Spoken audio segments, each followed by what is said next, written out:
There we go. Hey, Hello, Dan. Welcome to the Super Show.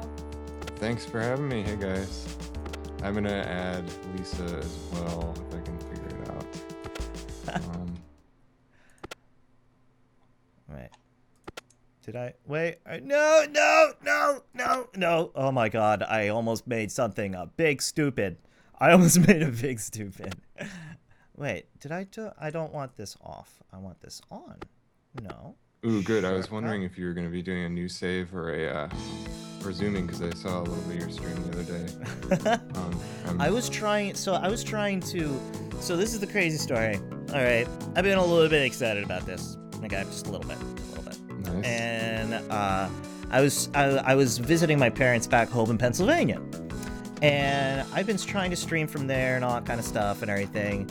And my stream, I was gonna really try stream Sled Saga and Gilded Dungeoneering a lot going up to it, but like something was going crazy or something like that with the connection ship. So I hopped into a car, booked it all the way up to Toronto, and that's why. And now I'm back here home in Toronto because with the other thing and all the stuffs and the things, I really didn't want to fuck up the Super Show. But that's why when I was streaming, it showed that I was going to stream, and then that's why I disappeared right away because I was running into so many technical difficulties. So I wanted to talk to you guys sooner, but but you know what? This is better because I just met Colin for the first time, and I'm meeting you guys for the first time, and I'm gonna pick your brains apart. It's gonna be so much fun. Actually, let's just start with what were some of your influences going into this. My first thing was Sled Saga. Have you ever mushed? Unfortunately, no. That is a question that we get a lot, and we'd love to try it someday. But it was the main, kind of reason that we're making a dog sledding game is just that I like games where you kind of manage your team of little underlings. Sorry, I keep trying to add Lisa to the call and I can't quite figure it out. But I wanted to do that with something that had in those games, like something like Tactics Ogre or even XCOM or something, like you feel like they're your little pets, and I was like, well, it'd be fun if it was actual literal pets. And this was pretty much the only premise that came to mind, or at least the first one, or the best one. I don't know. I don't remember too clearly, but well, you know that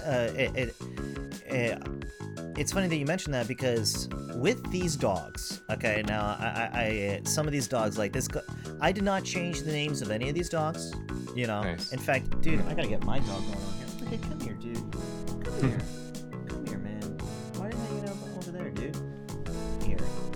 Jeez, I'm all ready here with Wicket. I mean, I got dog treats for this dog. Yeah, you see them now. Yeah, Wicked's ready. The other great thing about this game, you know, I mentioned in Gilded Dungeoneering, you can play with one hand.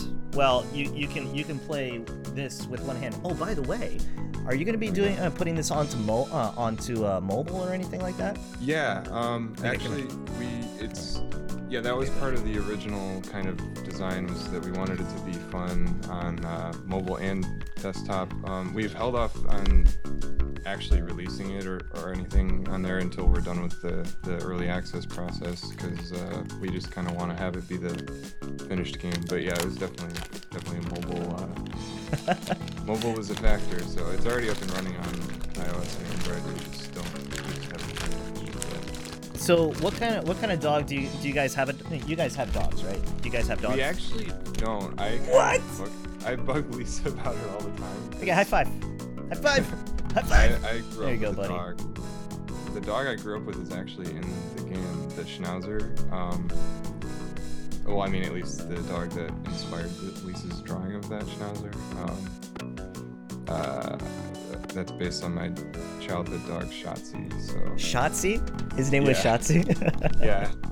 And Lisa, I wish I can't get her in the call, but I'm trying right now. Hopefully I'll get it to work. Sorry, I'm like so inexperienced with Skype's UI these days. So Oh, there's Lisa. Okay. Ooh, there we go. That looks promising. Hey. There she is. There she is. Hello, Lisa. How are you doing, Lisa? So you're the artist, aren't you? Yes. The wonderful, amazing artist. By the way, I really do like how you guys made a little bit of a artist image, and I noticed how, Dan, you're about twice the size of Lisa. Oh yeah, that's you're twice the height. Oh, so that's yeah. I'm guessing you guys. So Lisa, you're pretty short. How tall? So I'm sure the real question is that on everyone's mind is, how tall are you in real life, Lisa? And how tall are you, Dan? I am 5'1" or 2. And I'm 6'3" or 4. Whoa! So it's it's a factor. Holy shit! That's crazy. That's crazy. That is crazy. But I was trying to remember, Lisa. You didn't have a dog growing up, but you spent a lot of time with a dog named Dusky, I think, right? Yeah. Actually, pets it a lot underneath it. So. I just want to show off all of your beautiful, all of your beautiful images here. Like you, so. There's one little thing that I have. Once I purchase a dog, by the way, I can't see what kind of dog these are, but I can't remember what breed they are. But and I can't see what breed they are on these things. But notice how many pictures. A note to take. well, notice how many menus I'm going through. These dogs have a personality. They have rapport with the other dogs that they mush with. They have an identity, how many days they've been with us. They have aptitudes depending on where they are on my team.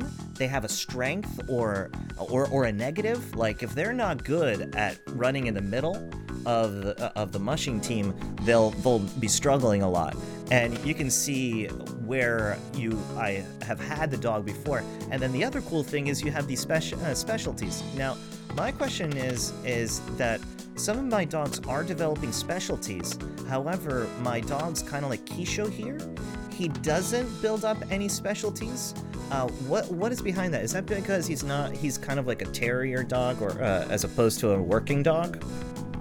It might just be that because specialties built up just based on how many races they've done in a given position, and then the threshold for how many races you need to level up the specialty is based on the aptitude. So I see. If you haven't learned his aptitudes yet,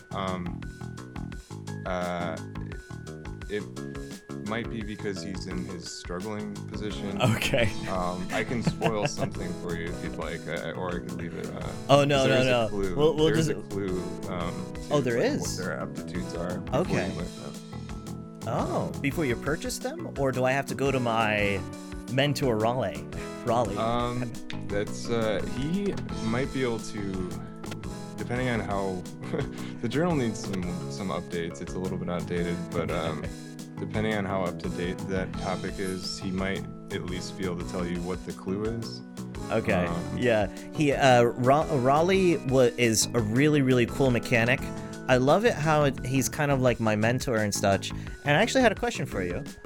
Was there any... What was your influence behind Rowley? He's kind of our mentor. I saw that there was like a little image of him around and such, you know. Yeah. Well, Lisa, do you want to explain that? Well, I can't remember where when we decided we needed a mentor like that. But he is actually kind of based on this guy who owns a cabin. Hang on, I need to move here. I'm sorry. You're getting echo? Is the sound okay and everything? We're on two different computers using different mics. So. I might have had my speakers on or something. Oh, okay. All right. Okay, that's better. All right. Okay, I'm sorry. Well, so mechanically, we just kind of wanted to like have him there as it like. We didn't want to bombard people with too much information at the beginning, but we didn't want like. Or it just felt like a fun way to tutorialize stuff that like you have to go ask this guy who knows everything better than you. Like as you see something that you don't understand, it gets added to your journal, and then then you have to go like visit him and be like, hey, what's this about? You know, what's this dog's skill? I didn't recognize it, and stuff like that. I see. Well, you know what this reminds me of? I just put my finger on it, actually, when you were explaining it earlier. How deep the system with your dog. So if you guys, if folks really like a mechanic that really strives for bringing happiness to your animals and such, this reminds me of the mechanic that's in place in Pokemon in the latest X and Y, I believe. And also in a few Pokemon before, where you actually take care of your animals and such like that, and the deepness of the mechanic. However, you actually show more, but this is definitely a game where you have to manage the happiness. So I'm going to show very quickly. Oh, it looks like we have a race coming up very quickly. So I'm going to show you what you can do with your animals. Sometimes you'll have to you can train and get ready for a race. I guess I have a race? No, I don't. So I can care for them, where they build up fatigue if I try and exercise them too hard or work them too hard on the races, or I can train them and get them ready. And you'll see these bars right here. These bars will rise as I am training them. However, you'll see over there the fatigue, those little bars will add up too. And so if the pink bars add up, then I'm going to get a dark maroon bar, which is going to be deep fatigue, and I have to order like some kind of fucking Swedish massage therapist in order to work that shit out of my dog. And I don't want my dogs to get up to that point. So it's really good to like kind of like build up a team of two teams of dogs, and then really take care of them very well. And especially if you're somebody who really you want to start feeling a lot for your character, for your animals and what you're taking care of, this is the game. Because like you feel really bad. They have moods. They feel really great or good, or they start feeling bad, and then I feel bad. That's good. That's what we were going for. Yeah. Perfect. That's what. But I gotta say though, you guys actually just put out this is another thing. I played this game. I've been playing this game to death as well, believe it or not. Well, obviously. And you guys actually had one version of the game out just last week, and then you just came out with a whole new update, completely changing everything with cabin expansions. So if anybody did buy this game before, you definitely look at it again, because it's been completely updated with a lot of new things. And it also looks like you guys have really attacked this with a whole new, wonderful, great, positive new energy as well. And I mean, I can feel it in your work. It's a lot of fun.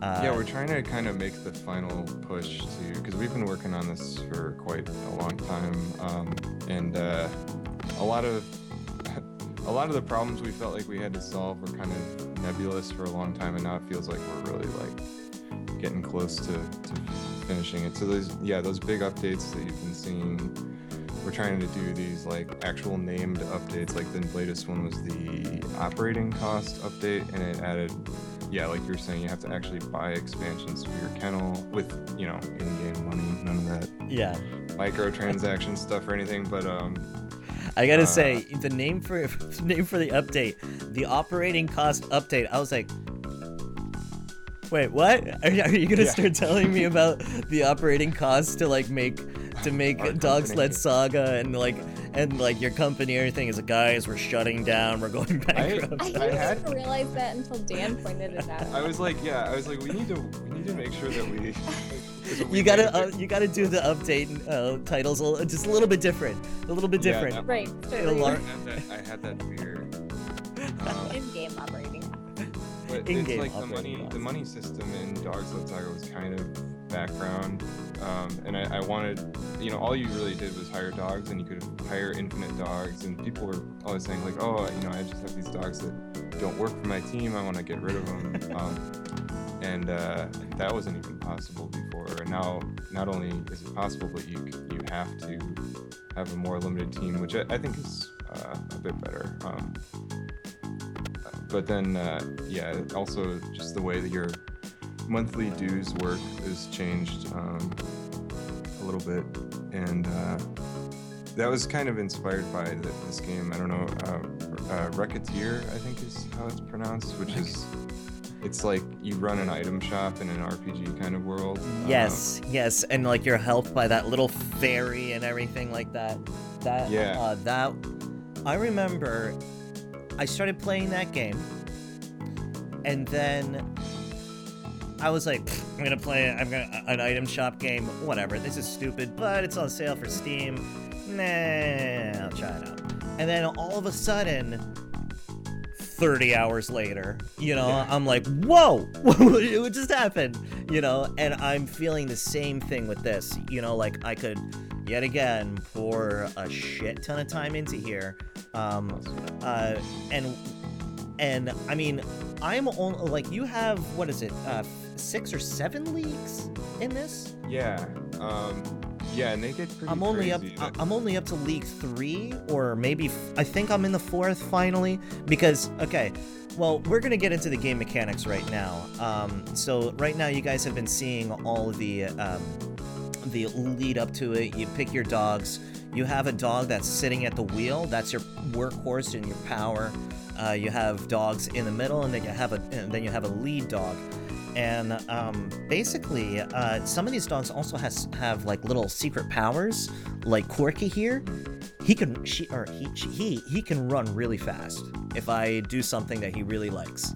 So you start learning, and you actually before you know what your dog can do, you have to discover what they like. So sometimes your dog likes to catch a treat a certain way or something like that, or get frequent shit. There's a certain thing or that your dog likes. Also, there's a certain thing your dog hates. Like there might be another opponent out in the background, in the foreground, and your dog will get distracted and actually slow down your sled. But you'll get to see all that shit in just a moment. I am probably going to go slack-jawed a little bit because this game will make you go like really end. So anyway. Yeah, you have to focus. I got you covered. I have some questions of my own. Nice. Well, they're not really questions. It's just I've actually known you guys, or known of you guys, quite a while. Because I think we got drawn together a little bit because we're both indie dev couples. Mm-hmm. I remember, I think it might have been Lisa. We connected over, I think, just Twitter. I'm not even quite sure. It was forever ago. But how has the development process been for your relationship? Because I know that's something that a lot of people ask us, and it's a good question, and it's different for everybody. I thought I'd ask you the hard-hitting questions. Well, yeah, I mean, I think I definitely like working with Lisa. I don't know if she knew what she was getting into when we started. I definitely didn't. But it's also really cool because we're always available to just give feedback on whatever, like at any time. So that's amazing. Yeah, and it's I've always loved like working alone on stuff, especially just because I like to get my hands dirty with as many like different kinds of things as possible. But I knew for this, like, I just couldn't make the dogs look how I wanted, and I knew that Lisa like wanted, or you know, she has an art background, and that having a project was, I think, something that you were looking for. So I kind of like tried to rope her into it, and it's been, yeah. I mean, you kind of worry like, is this going to be too stressful to like mix to mix the work and life stuff too much, but I think it's good. I mean, we're like engaged now, so that's beautiful. That's awesome. You know, it's not. The game didn't break you. Yeah, that's what I'm trying to say. Yeah. If you want to test your relationship, either go on vacation together to another country for a month, or make a game together. Yeah. But honestly, like, I don't know, Dan, how you feel about this, but like I feel like we definitely work out a lot of relationship things through working on the game. Yeah, it's just like because you need great communication to make a thing together, that like carries over into everything else. Mm-hmm. So. I do have a quick question here. Now, I don't understand this screen very well. I do know that this will give me more funding. This will give me more slots in my food bag. What does the sled and the rope, however, do? Does this mean that the rope won't get tied up on my dogs as often? Yeah, I'll preface this response by saying that our next update is going to, at last, overhaul this whole sponsor thing, which is kind of dated at this point. But so the rope is less tangling. Okay. It's just a percentage reduction of like tangle chance, and then sled is kind of more nuanced. And I actually just finished like buffing those two because they were not only like hard to see what they're actually doing, but also just not that good. Like food bag to me has always been totally the best upgrade, and then but sled is basically there's like a friction parameter to your sled that like if you have high friction, and no, this isn't like true to life obviously, but it's just the game mechanic. If you have high friction, your sled will speed up faster and slow down. Or sorry, I'm getting this backwards. If you have high friction, your sled will speed up slowly and slow down quickly. So things like speed boosts are bigger or aren't as good, and things like dropping speed are way worse. That's kind of cool. Like you're kind of like building up a sled that's like, yeah, this sled's got turtle wax on its skidoo things, and it's a lot faster, you know. It's carbon fiber. Carbon fiber shit, man. You're gonna feel like James Bond on this thing. And if you look underneath here, it's got a jetpack. So that would be cool. That's pretty damn cool. So that's in the game in the build you're playing, but it just doesn't really work. And I just improved it a lot. So and also not only that, but like the way that you get sponsorships is going to be a lot different in the next update. Yeah, so that's really which I'm exciting. Pretty excited about. I really love how it's getting so many frequent updates. I'm sorry. Oh, I was just gonna say that's the most recent screen that I've been working on. Like the actual sponsorship management screen. Right. Because So those checkboxes are going to go away, which is good, I think. Now, I noticed, so you guys, I wanted to ask you a little bit about the genesis of this whole thing. And I noticed that you guys did you guys start on a Kickstarter? And, or did you guys start somewhere else with this whole, on this journey? We had been working on it for, I think, about half a year by the time we did the Kickstarter. And I mean, we knew it was going to be a big project, but we obviously, like, if you ever go look at our Kickstarter page, we totally underestimated like how big or how long it was going to take. I see. You know, luckily people have been patient with us. Well, I noticed that you started with, you were like, okay, we will start this game at $6,000. But what's really cool is you guys more than doubled what you first you guys raised more than double what you first asked for, you know. Yeah. And how did that feel, you know? Like were you scared when you were starting it and such, you know? Or were you just like blazing ahead, I can do this? Yeah, I mean, I remember we both felt very encouraged by that. It wasn't like, I mean, it was also like I knew that having feeling like we had an audience, you know, people who are kind of waiting was going to be a good motivator to like just keep the ball rolling and do it right and everything. Yeah, because that's a really cool. I mean, because it's an interesting concept, you know. I honestly can't ever think of a game that was ever made about dog sled mushing. And I mean, like, I kind of think of a little bit almost like this almost has a little bit of like a Oregon Trail 2 vibe or something like that, yeah. And it's great. And I'm a huge fan of this book called White Fang. Oh, really? And like this game almost, and if anyone has ever read it, oh, I just saw something from Apoc Rage. You're looking, please demand that they add the Russian Caucasian Ovcharka breed to the game. They are the best dog. I'm sure that you guys have actually gotten requests to add just about every dog on the planet. Yeah, because I'm noticing a Sheepoo, I'm noticing a Schnauzer, but that's your own love. I see your love in there. Those ones were those ones that are kind of like not super traditional sled pulling dogs. No. Those were Kickstarter reward okay.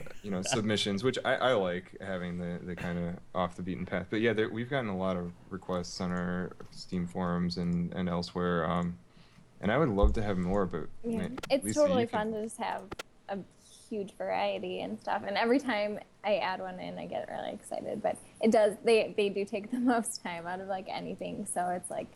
But Lisa, it shows. I mean, look at something that I really want to pull everyone's attention to is the artwork of the portraits, and the artwork of the portraits is beautiful.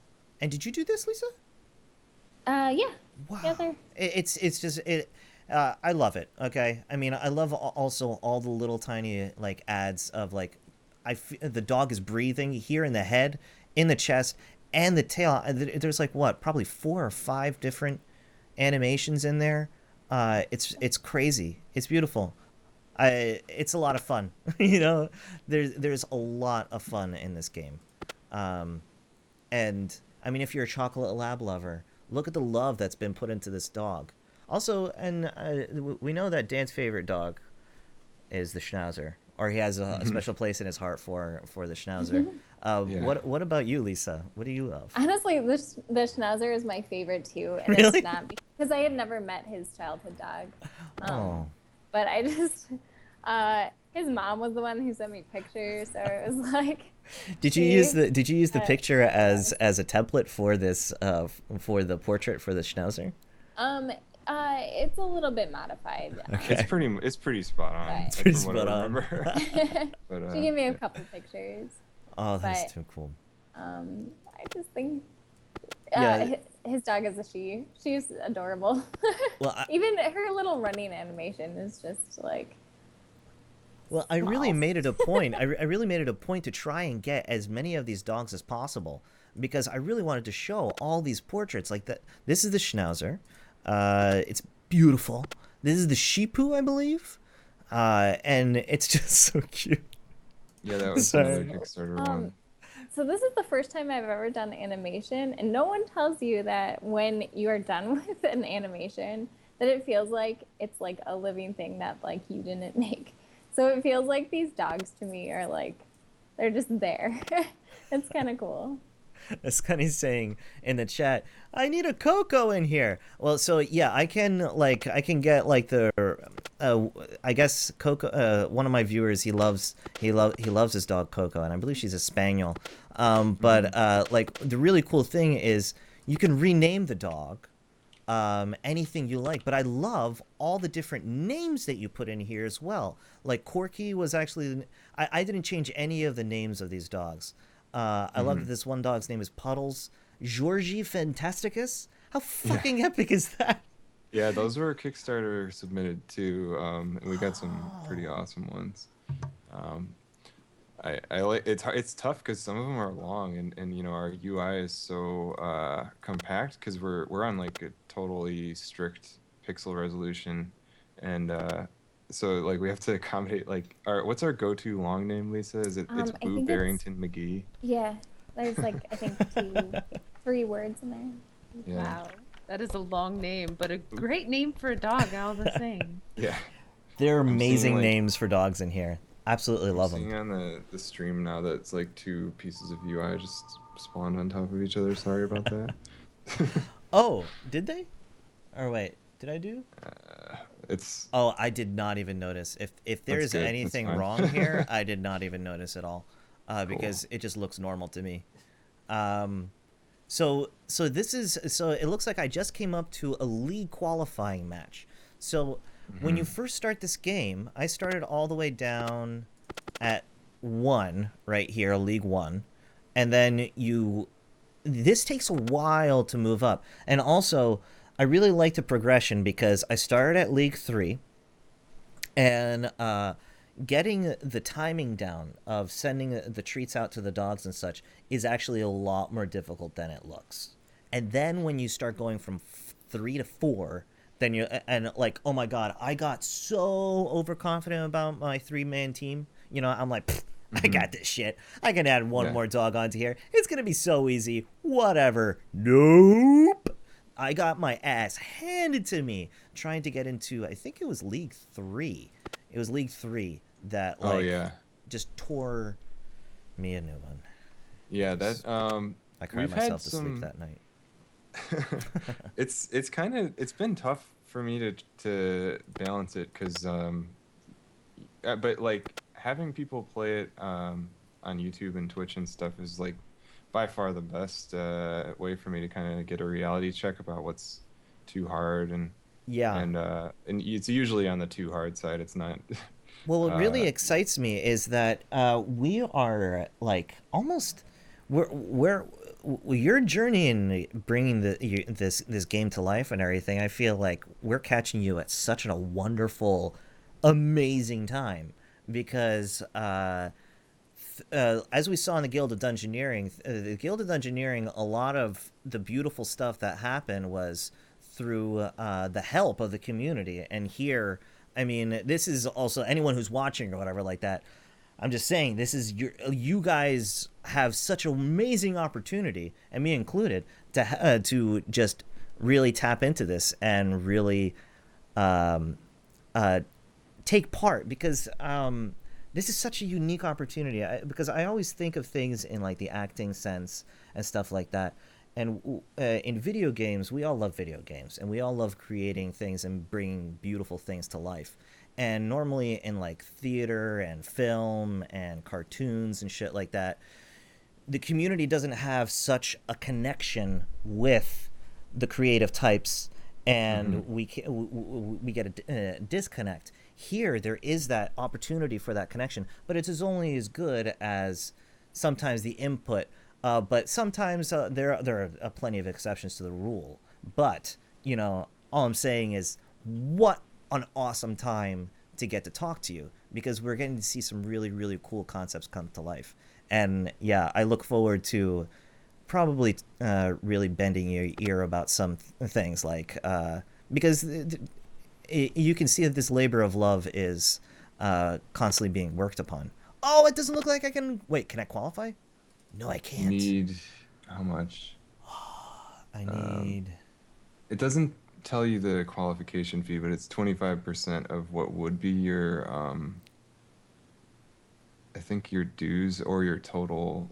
Yeah, it's looking like cost. I have way too many dogs. I got too many dogs.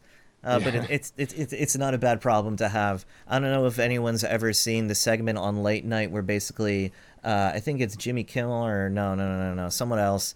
You get over, you know, they take golden retrievers, puppies, and they cover themselves in dogs, you know, and they try and answer trivia questions. Yeah, sounds awesome. It's pretty awesome. It's pretty awesome problem to have with all these different dogs. I love these dogs. Good. Why can I not pay my dues? I can't pay my dues for the League 4. I gotta drop down. So I gotta you could drop either, down to third. Your two options are to either, drop down or let go of dogs. No. Oh my God, no. It's a much harder decision to make. That emotional connection. You just, no, my puppy. It was so hard with this update because it's the first time we've limited them. I wanted to, you know, I knew that there were people out there with like, 14 dogs on their team, and that they, we're going to have to get rid of them. I'm like, how do I do this without it just being like this horrible thing? Because when you let a dog go in this newest build, like, all of their advancement gets reset, but they keep their kind of internal traits. Okay. So they still have their personality, but that connection and all the time that you spent together kinds of all their stats are reset. So it's pretty it's a penalty. So, but then for all the dogs that we kind of forced you to fire just to load up the new version, I like made a special case so that they don't get anything reset, and you can rehire them for free. Oh, okay. to pay. So I see a lot of people in chat a while back talking about like big cats pulling the sled, which is totally something that we've thought about as like at least an Easter egg. But we need a saber-toothed tiger in here. I don't know. Yeah, we'll see if it pans out. It's been a running joke. Yeah, so I really like. So another interesting question that I have is, first of all, again, Lisa, the trees. Holy crap! The backgrounds, the buildings that I see in the back when I'm going on a race, they're incredible. They really are works of beauty. For somebody who I appreciate it, 8-bit artwork. You know. Thank you. And this is your first time doing this? Yeah, and actually, the trees specifically were the first thing that I tackled pixel art wise. So, although they were like 3 iterations of trees ago, to be fair, like these are. Oh, that's true. Yeah, they have changed a lot, but that was the first. That was my pixel art rehearsal. Yes, and then all the buildings are. I mean, a good amount of them are influenced by actual places in our life, whether it's like in the neighborhood we live in, or like I was saying earlier, with Rowley. Rowley was this like a guy who has a cabin that we've stayed at in this little river town. But he. I can't remember. No, we don't have his cabin in there, but we have buildings from that area, like these ones that you're passing right now. Now, these backgrounds here. I have so when I was a kid, one of my greatest adventures was going out to Colorado. I've been out there about twice, I think 3 times. Like, I remember going up to this beautiful town, Boulder, Colorado, all the little different towns and like Leadville and everything up there. It was amazing, and these backgrounds really speak of like a mushing town. Kind of like I feel like I'm there when I'm playing this game, and I look in the backgrounds. Like, you see how it's like an old, you know, like a old saloon style buildings and stuff like that. What was your influence? Have you guys ever lived out west, or do you live out west? No, we live in the city of Chicago. So I guess that maybe like I love being in these environments, so that makes me love making them. So that's kind of vacation-y to me. I did go to school in a like less populated area. So. In a less populated area. Yeah. I don't think you could call it like. Yeah, it was just a far west suburb of. A far west suburb. Chicago. So. Yeah.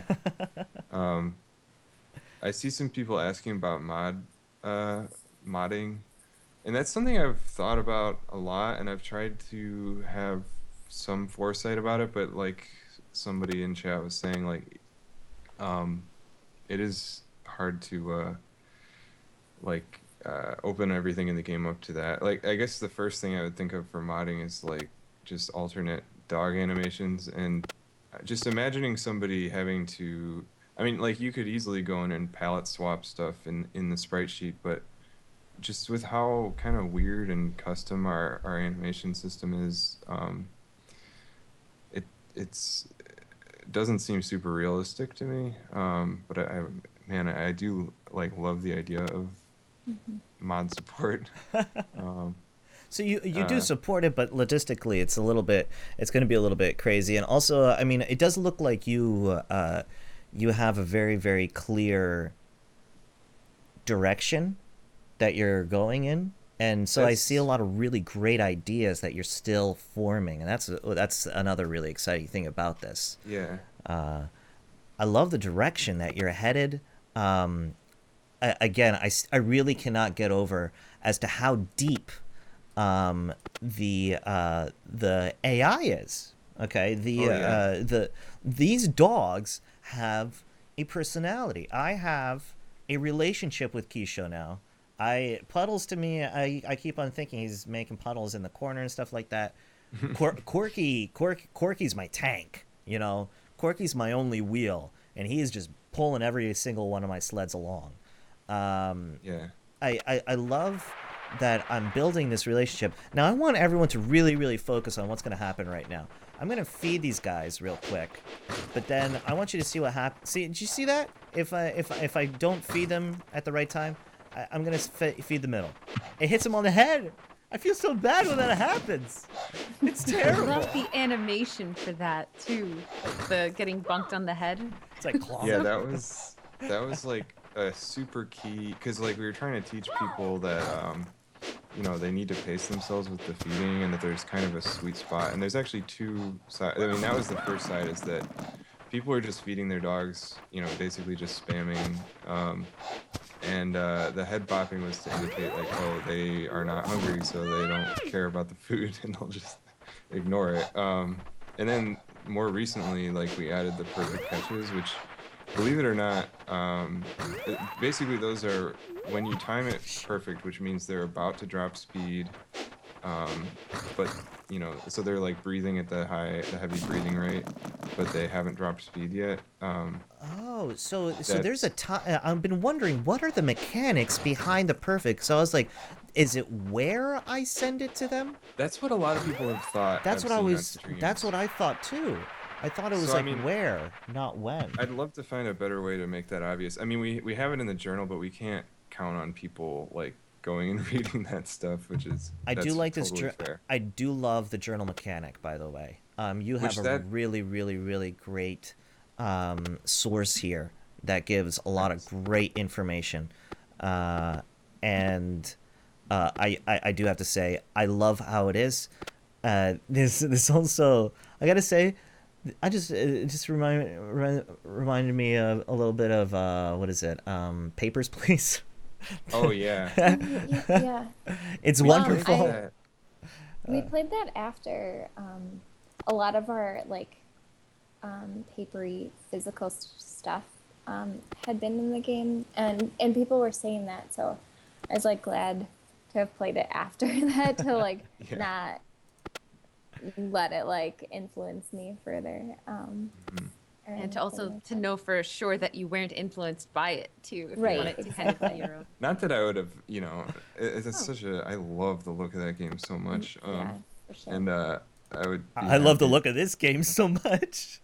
Oh my god, this is so much nicer to look at. When I look at Papers, Please, I'm like, I feel really depressed right now. Yeah. I'm working for the man, which is good. It gives you the feeling. This, I mean, that's another thing. The atmosphere of it. I come into this. I noticed this is like my cabin. This is like my cool little cabin for all my dogs. The thing that does stress me out is not enough doggy beds. I don't have enough doggy beds. My dogs are going to be arguing with each other. We've debated if we want to add a system of actually purchasing things to put in the kennel. I don't know if that's a can of worms that I'm super apt to open just with trying to wrap up development, but it would be fun. And yeah, so right now you can kind of see that it's just a rotating pattern of backdrops for the kennel, and yeah, only the lucky few get the beds.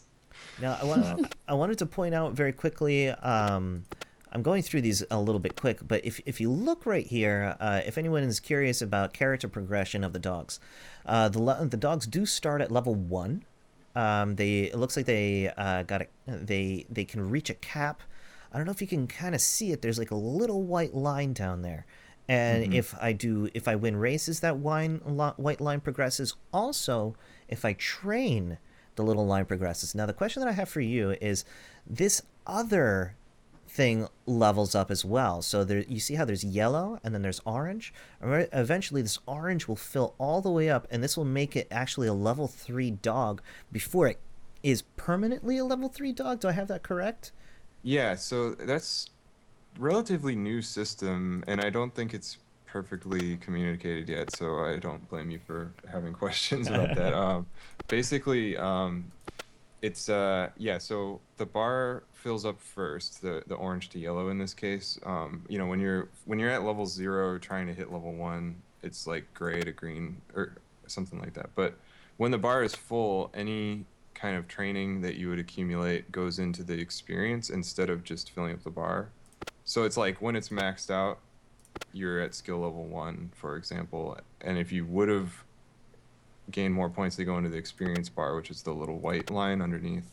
And then as soon as you fill up that experience bar, then you're permanently at level 1, and you can hit level 2, and then you're like getting experience towards permanently being at level 2 and being able to hit level 3 and so on. Does that make sense? Yes, it's very, very, that makes total sense. And it's really, really cool. The key is going to be like right now, all those bars just kind of pop up for a split second over dogs' heads, and we just need more like animations that are kind of literally showing you like this point flows into here and this point flows into here. Well, now, actually, a question that I do have now, what made you choose to actually choose to come about? How did you go about thinking of, I really want my player to feel for this dog? How did you approach that? I mean, that was really like the original like nugget of inspiration for the game. Wow, okay. Like was that we just wanted a game where like I was saying. So earlier, like you basically told Lisa, I want a dog, and Lisa's like, we can make one, but we're not getting one. I am not going out and picking up dog shit. Yeah, We're not crapping up that lawn. Yeah.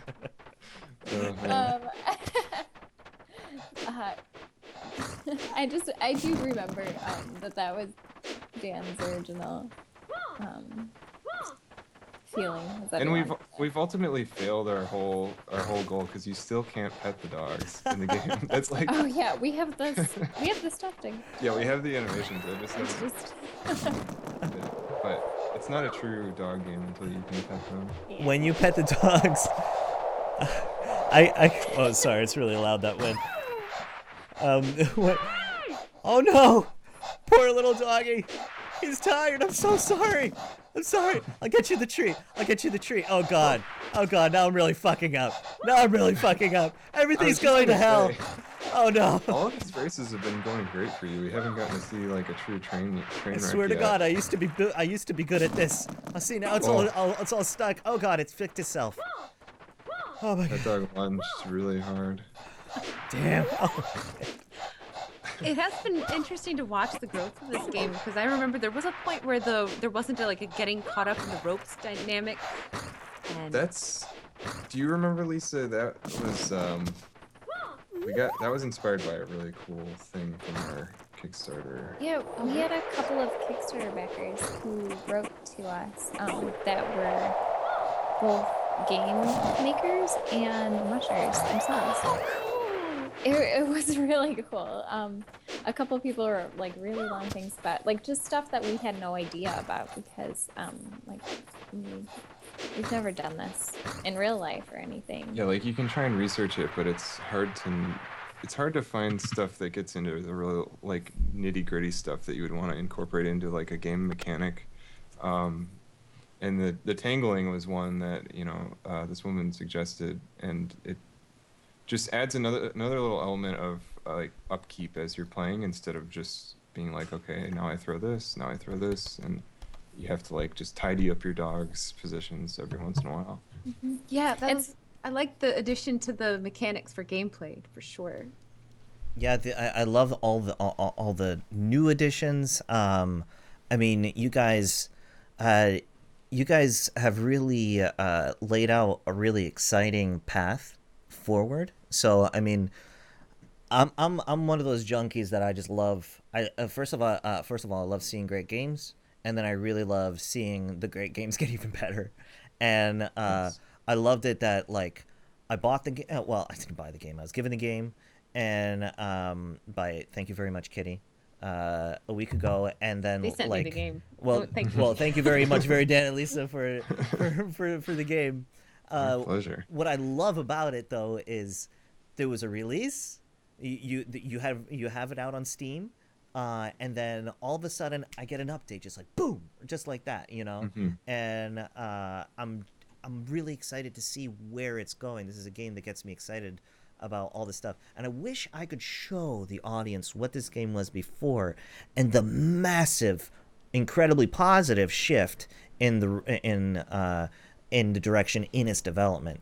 Now I just got a thing, so it shows that little update or whatever. So I think I can visit Rowley. So yeah, so here Rowley will I really love this mechanic of how I go to my mentor, and then he tells me about NC Lempy's fault, and NC Lempy has a fault, and what is it? What is it?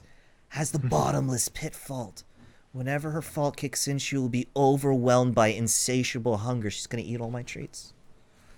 Yeah, basically she's stuck at the heavy breathing state until her fault like turns off. So she'll be panting like crazy, and you just have to keep throwing her food over and over again until she's better. Feed that gullet. Okay. Yeah. I also love the faults that you added in too. Those are just like if your dogs aren't ship shape all the time, they're gonna kind of mess you up. Stuff that feels like it's outside your control, but it's in your control in the kind of more medium term that you have to take care of them. Yeah, you have to take care of your dogs. You always have to take care of your dogs. Yeah. Wicket, come here, buddy. Just like real life. See, Wicket, he's eating his. Wait, can I turn this damn camera here? He is just munching on that crazy bone that I gave him, and he has just not been paying attention at all to us. Oh, it's good. He won't get jealous of all the other dogs. Yeah. My co-host has been the absolute worst co-host ever. You're awful, Wicket. No. Nice. Thank you for bringing this beautiful, amazing game to life, by the way. And I'm really, really excited and to see where this game is going to go. I guess I gave the audience a little bit of a disservice as to how long it takes to get to this point or whatever. But it's going to take a while, okay? And it's also going to be a journey that you will probably thoroughly enjoy. Oh God, I didn't even get to ask you about like if you're going to be about postcards. I wanted to ask you about postcards. If you guys ever started with, did you guys start as postcard makers? Because you make the greatest postcards. Oh yeah, those were an awesome Kickstarter reward that Lisa made. I love it. Those postcards are absolutely beautiful, and I mean, there's a lot of exciting things that I know where my imagination goes, where what this game could be, and I really look forward to playing this more and following you guys more, and I'll probably be talking to you guys more. Awesome. Looking forward to it. Yeah, this is awesome. I don't think I could have found a more enthusiastic person to play the game. Thank you so much. Yeah. Thanks for coming. Yeah. Did you have any closing words at all, Dan or Lisa, as far as like anything that you feel like you'd love to have said that we didn't ask the right question for, or anything like that? That was a great interview. Other than I just want to say again that we're kind of in this we're in this awesome phase of like that we're putting out these like big kind of named updates. Yeah. And we have another one coming soon. So and then I think it's hopefully if everything goes according to plan, there's going to be like 3 more of those and then the game's done. So that's awesome. We're kind of like on the final stretch. So also, you have another game out that you made during a break. What was that called again? I actually have 2. This is my bad habit, is that with how much of a long haul Sled Saga has been, I'll just like need to go. And I mean, it's really invigorating, and I feel like I learn a lot every time I do it. But I made a game called Dawn of the Plow, which is on mobile and Steam recently, which is a snowplowing arcade game, and then a more recent mobile-only game called Fire Whip, where you spin around and whip little rock guys. He made Dawn of the Plow in a month. It was so it looked a lot of fun. It looked like a lot of fun, and just a nice little aside thing or whatever. So it's a mobile game, right? Mm-hmm. Okay, yeah. And it did just recently come out on Steam. It's